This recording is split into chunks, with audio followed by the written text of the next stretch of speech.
Bonjour à tous, je vous invite à vous abonner à cette chaîne, à aimer, à partager, à commenter ces vidéos, c'est très important. C'est une manière de nous soutenir. Merci à vous tous.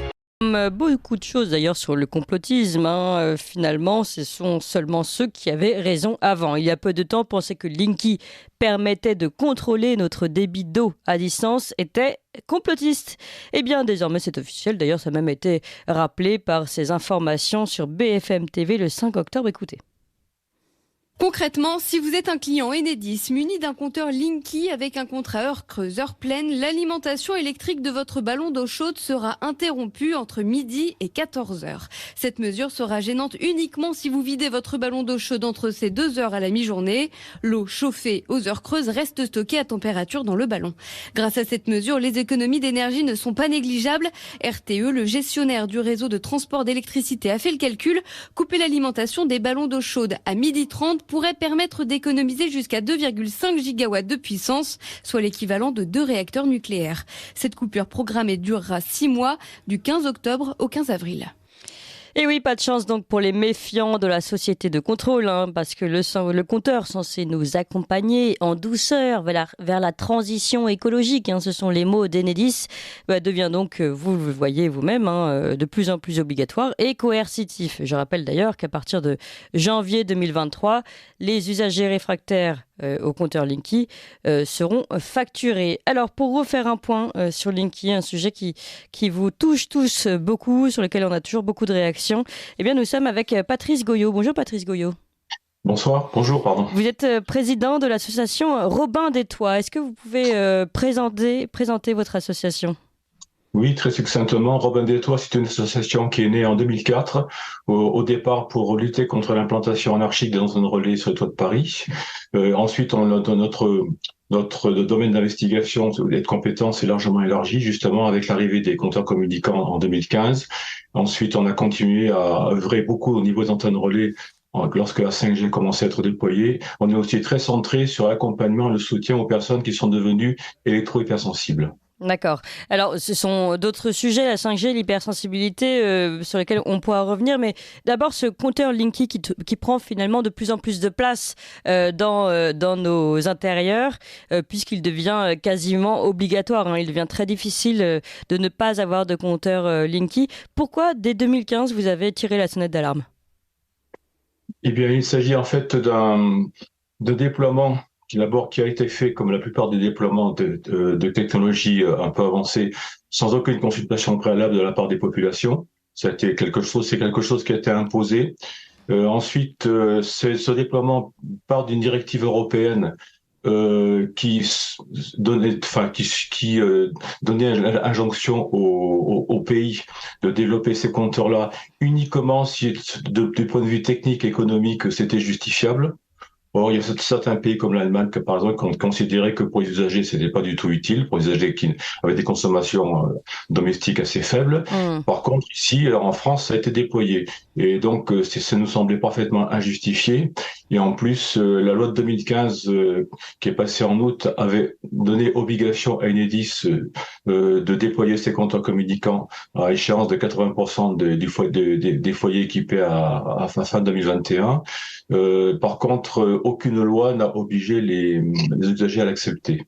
Donc, nous avons essayé de tout mettre en œuvre justement surtout pour informer et faire comprendre aux usagers qu'il n'était pas question de se laisser avoir par les menaces et intimidations des poseurs d'Enedis. D'accord, oui, parce que c'est vrai, je pense que tout le monde a pu être confronté à ce genre de situation où un agent représentant d'Enedis souhaite rentrer chez vous pour vous installer un compteur Linky. Il est vraiment très très difficile de lui refuser l'entrée, parce qu'il revient quasiment tout le temps, il sonne à la porte, il met limite le pied dans l'entrebâilleur de la porte, enfin voilà.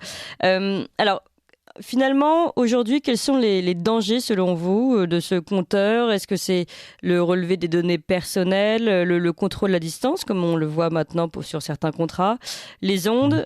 Quelle est, selon vous, l'alerte à lancer pour nos auditeurs ? Alors, les alertes sont multiples. Alors, sur le plan purement sanitaire, je dirais, il est avéré que le courant porteur en ligne, alors qui n'est pas créé par les compteurs Linky eux-mêmes, le courant porteur en ligne, si vous voulez, le Linky, c'est un système. C'est un système dont le compteur est un des aboutissants dans les foyers de chaque usager. Par contre, le courant porteur en ligne est créé par ce qu'on appelle des concentrateurs. Ce sont des appareils qui sont des générateurs de fréquences qui sont disposés en ville, notamment dans les transformateurs ou sur des poteaux dans les milieux ruraux. Et ce sont eux qui vont créer ce courant porteur en ligne qui va ensuite circuler dans le réseau public d'électricité et aussi qui va passer dans l'alimentation électrique des usagers, même, malheureusement, même ceux qui n'ont pas de compteur Linky. Donc, une fois que le courant porteur en ligne est activé au niveau d'un quartier, en fait, tout le monde a bénéficié, d'une certaine façon. Oui, oui. Et donc, ces concentrateurs, vous dites, finalement, envoient des doses trop importantes Enfin, quel est le problème de ces concentrateurs? Alors, ces concentrateurs, ils ont deux fonctions. La première fonction, c'est effectivement d'activer ce courant porteur en ligne qui va se superposer au courant alternatif 50 Hz du réseau électrique public. Et se superposant, il va créer en fait une deuxième pollution électrique parce qu'il ne faut pas perdre de vue que même le courant à 50 Hz, qui est pourtant un courant qui est continu, qui n'est pas pulsé, il n'est pas continu, il est à flot continu plutôt. Il a déjà des implications sanitaires qui ont été mises en évidence depuis les années 60 déjà. Et pour preuve, l'OMS a classé dans la catégorie 2B cancérigène possible ces très basses fréquences. 9 ans avant justement de classer les radiofréquences, donc les hautes fréquences, notamment de téléphonie mobile, cancérigènes possibles aussi en 2011. Donc on est vraiment dans une situation où on a quand même une pollution électromagnétique dans les foyers, de par ce courant porteur en ligne, alors pour lesquels les pouvoirs publics et Enedis sont dans le déni. Pourquoi? Parce qu'ils ne considèrent uniquement que les effets thermiques des ondes électromagnétiques, notamment même celles qui circulent dans des câbles, ce qui est ridicule parce que il n'y a pas d'effet thermique associé justement à cette circulation à très basse fréquence, mais par contre il y a des effets biologiques avérés qui ont été mis en évidence depuis les début des années 60 déjà, et pour lesquels les pouvoirs publics ne veulent pas prendre en considération.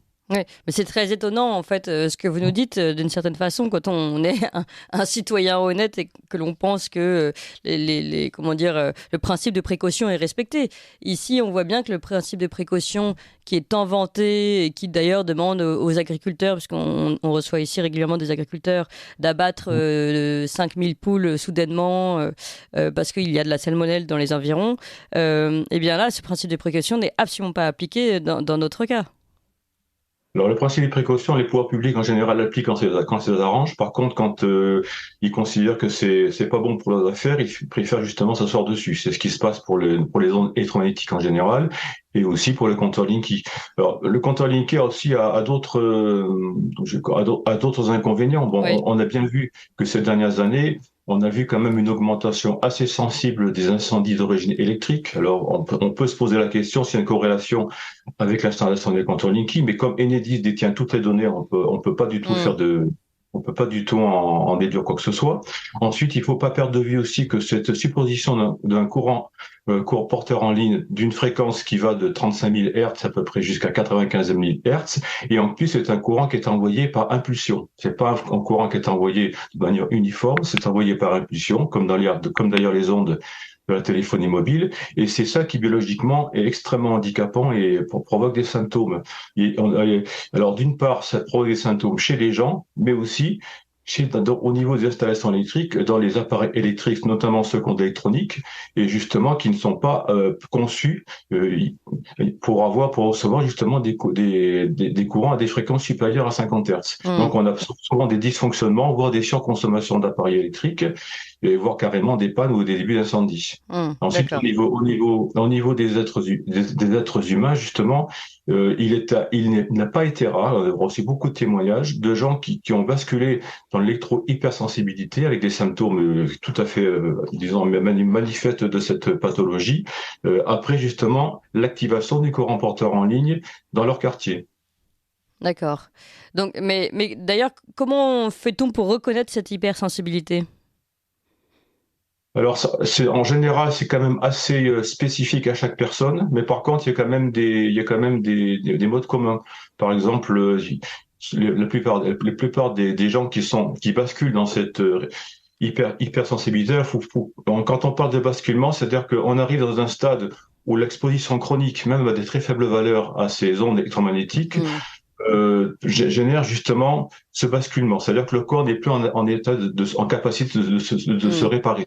Comme une forme d'overdose, en fait. Oui, il y a un peu de ça, il y a un peu de ça. Alors, les symptômes les plus manifestes, souvent, c'est les acouphènes, les insomnies, les arythmies cardiaques, les tachycardies. Si vous voulez, c'est les zones du corps les plus touchées. Essentiellement, c'est le cœur et le cerveau. On a des insomnies, ça peut être aussi des formes dépressives, ce qui fait que souvent, les personnes électro-hypersensibles, quand ils sont pris en charge par le système médical actuel, eh bien, sont très fréquemment psychiatrisés, malheureusement. Oui. Ça, c'est très intéressant. On va revenir sur, d'ailleurs, la question de comment se protéger aussi de ces ondes éventuellement aujourd'hui. Que peut-on faire? Comment peut-être se débarrasser de... Mais vous dites que c'est pas le compteur en soi, donc ce sont des concentrateurs qui sont dans le quartier, donc c'est encore plus compliqué. Y a-t-il des choses à faire? Mais une dernière question avant, dans les on va dire dans les dangers de ce Linky, c'est celui du relevé des données personnelles et éventuellement d'une forme de contrôle social, puisqu'on l'a vu maintenant. Les données personnelles sont relevées, nous savons combien nous consommons et encore plus, les boîtiers peuvent couper notre consommation d'eau ou d'électricité. Exact. Alors, ce qui est une chose aussi qu'il faut prendre en compte, et ça on l'avait alerté dès le départ, c'est que le système Linky, le compteur Linky est équipé d'un interrupteur. D'un interrupteur intégré, unipolaire, c'est-à-dire qu'il coupe que la phase si le compteur n'est pas posé à l'envers et pas le neutre, alors que dans les systèmes classiques, en fait, c'est le disjoncteur général qu'on appelle AGCP qui est chargé de faire les coupures, que ce soit sur incident, sur court-circuit, ou lorsque justement la puissance appelée par l'usager est trop importante. Ce disjoncteur général a une tolérance de quelques secondes par rapport au dépassement de puissance. Le compteur Linky, l'interrupteur qu'on appelle aussi le breaker, n'a aucune tolérance, il coupe à l'instant T, dès lors que la puissance appelée était dépassée. Or, il y a pas mal d'appareils électriques de forte puissance, notamment des pompes à chaleur. Quand elles démarrent, elles peuvent avoir pendant quelques secondes des puissances appelées jusqu'à 4 fois supérieure à la puissance en régime normal. Et donc, on a systématiquement eu des gens qui avaient des déclenchements successifs et intempestifs et permanents de compteur Linky, ce qui les a amenés à passer évidemment à la puissance oscillante supérieure, donc à un abonnement plus cher. C'est déjà une chose. Ensuite, il faut quand même pas perdre de vue qu'au niveau des données personnelles, Enedis jurant à la main sur le cœur que ces données seront préservées. Ils ne prennent que les relevés horaires. Alors, est-ce que c'est moyenné, est-ce que c'est instantané, on ne sait même pas. Il faut pas perdre de vue qu'une fois que ces données sont envoyées chez Enedis, le centre de traitement d'Enedis, ils en font ce qu'ils veulent. Et on n'a aucune manière de pouvoir contrôler l'utilisation qui en est faite. Est-ce que ces données seront vendues, etc. C'est impossible de le savoir. Il faut pas perdre de vue aussi que même sans compteur Linky, avec un compteur blanc électronique, à partir du moment où ce compteur blanc électronique, et d'ailleurs c'est tout à fait possible, et malheureusement Enedis aurait pu faire gagner beaucoup d'argent aux contribuables et à l'État français en rendant ces compteurs communicants de manière filaire et non pas avec un système de courant porteur en ligne, ça, par exemple relié à Internet, et on n'aurait pas dépensé une dizaine de milliards d'euros à équiper le système électrique français avec des compteurs qui ont une durée de vie de 5 à 10 ans, enfin de 10 à 15 ans, et qui ont coûté extrêmement cher, alors que les compteurs blancs pouvaient rendre le même service en le connectant par Internet ou avec un autre réseau, notamment le réseau plus A10. Et dès qu'un appareil électrique d'un foyer, d'une maison se connecte, il a ce qu'on appelle une signature électronique, qui peut être effectivement identifiée, notamment dans les centres de traitement d'Enedis qui ont des algorithmes pour ça. D'accord. Et ensuite, Enedis, est-ce que eux travaillent avec des partenaires qui peuvent être des partenaires étrangers, notamment, ce qui fait que finalement ces données personnelles. Oui, on a eu quand même une histoire qui s'est passée, je crois, en 2017-2018, qui est assez étonnante. Vous savez que les poseurs d'Enedis, qui sont des sous-traitants, qui sont, comme vous disiez, extrêmement agressifs avec pas mal de personnes, surtout les personnes notamment, il est un peu fragile.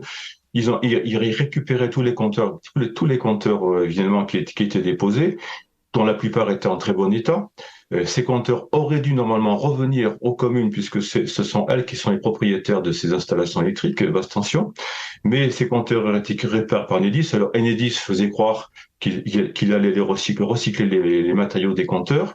Mais on a quand même appris qu'environ 1 million de compteurs ont été revendus à des opérateurs privés au Liban. On se demande bien par qui. Voilà, c'est juste l'anecdote. D'accord. Alors, dernière question pour finir. Comment fait-on, une fois qu'on a dressé le portrait complet de ce Linky, pour soit l'éviter, soit peut-être s'en débarrasser? Est-ce que c'est possible? Alors pour l'éviter, eh bien, quand on a un compteur, quand le compteur est à l'intérieur, en fait, c'était extrêmement simple. Il suffit simplement, on a deux droits civils essentiels. C'est d'abord de refuser l'accès à son logement à quiconque qui n'a pas un mandat de perquisition ou autre. Et ensuite, ça a été, je l'ai dit en début d'émission, il est parfaitement légal de refuser un compteur Linky puisque aucune loi n'oblige l'usager à l'accepter. Et ça a été d'ailleurs validé par différents jugements, notamment celui de Bordeaux en novembre 2020 en appel. Donc, alors ensuite, si la pause a été effectuée de manière abusive, par exemple, un usager a son compteur à l'extérieur, il refuse, le poseur passe, en son absence, il le pose sans consentement. C'est ce qu'on appelle une clause de pause abusive, donc c'est peut-être un abus de pouvoir. On peut éventuellement essayer de faire des actions de groupe ou une action individuelle en justice. Il y a quelques personnes qui ont réussi justement à avoir gain de cause. Ensuite, le fait d'être électro-hypersensible ou avoir été rendu électro-hypersensible, ça peut être aussi un argument en faveur d'un retour à un compteur classique. Mais je le répète, le retour à un constant classique n'enlèvera pas la circulation des courants porteurs en ligne dans l'habitation. Oui, c'est ça. Donc, est-ce qu'il y a des actions à faire peut-être au niveau, au niveau du quartier ou Alors, au niveau du quartier, idéalement, c'est carrément arrêter le concentrateur. On peut demander à Enedis de l'arrêter, mais ça, c'est même pas la peine d'y penser. Ouais. Ensuite, chez soi, on peut installer ce qu'on appelle des filtres courants porteurs en ligne, qui sont des filtres passe-bande, qui vont atténuer les fréquences qui vont être, globalement, c'est des fréquences dans ce qu'on appelle la bande du CNLK, c'est entre 10 000 et 100 000 Hz. Et ça va atténuer la circulation du courant porteur en ligne dans l'habitation, mais ce n'est quand même pas miraculeux. Mais enfin, c'est quand même un moindre mal. Alors, il y a des gens qui, une fois qu'ils l'ont posé, sentent une amélioration, un meilleur confort. D'autres pas. Il faut faire un essai. D'accord, donc ça c'est la seule chose finalement physiquement que vous pouvez recommander aujourd'hui, finalement à part la lutte juridique contre la pause. Validé scientifiquement, oui. Après effectivement, sur Internet, il y a des marchands du temple qui proposent des systèmes de compensation plus ou moins efficaces. Ça, chacun d'y voir ce qu'il veut. Oui, tout à fait. Écoutez, merci beaucoup Patrick Goyot. C'était un premier point avec vous sur le compteur Linky. On a encore beaucoup de sujets à aborder ensemble. Je rappelle que vous êtes président de l'association Robin des Toits. À très bientôt. Vous appréciez cette émission? Alors aidez Radio Courtoisie à en produire d'autres en indépendance totale. Rendez-vous sur soutenir.radiocourtoisie.fr. Merci d'avance.